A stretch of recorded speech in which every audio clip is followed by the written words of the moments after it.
My name is Tim Kelly, and I teach in the history department at St. Vincent College, and I teach American history. And usually I teach about 10 different classes, so it could be a variety of different things about American history. But the notion is that we all read the same thing, we come in and discuss that, and we have some kind of interaction with that.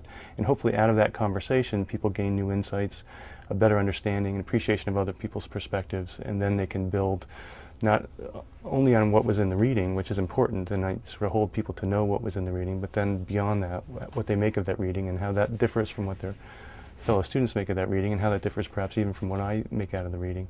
So I see it as a kind of a common pilgrimage to greater understanding in American history. So that whole sort of endeavor is essential to what I think of as good teaching and good classroom experience. When I was an undergraduate, I went to Rutgers University, which is a great school, and I learned quite a bit, and I loved that. But what made it possible for me really to flourish there was I lived in I guess what people call an intentional community, a residence hall that was designed around particular thematic interests. So there was a French club and a history club and a creative and performing arts group and a philosophy club, all living within a residence hall. And so people really were active in programming, and it for me became the kind of family experience that I know that my neighbors at other residence halls didn't have. They just had a room on a floor, and they spent a great deal of their time sort of escaping this sort of the deadening experience of being in a residence hall. For me, it was wonderful, but the school itself had, I think, 8,000 students in the college, and the college was one of 8 colleges that were all joined together with a total of about 30,000 students in it. So when I went into my introductory history class,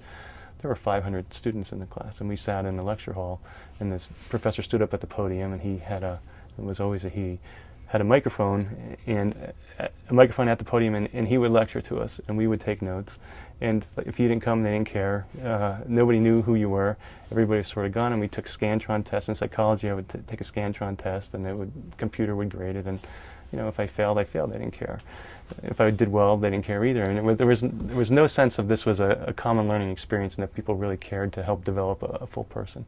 So what happens here is such an extraordinary experience, and I don't know if everybody appreciates that, because a lot of people come from smaller high schools, and it just seems like a continuation of that. But really, this is, I think, a group of people who are committed to seeing students not just as sort of history students, but as people who are maturing and coming to important life decisions, and who are doing extraordinary growth. This is a period of wonderfully frenetic activity in some areas, and people struggling with terribly difficult problems and crises, and this is a moment of incredible transformation. And everybody's a part of that at St. Vincent, or can be a part of that if they choose to be. And that makes this a very sort of rewarding, in some ways very frustrating, in some ways exhausting, but I think almost always a rewarding experience. People care about you here. You're a person here.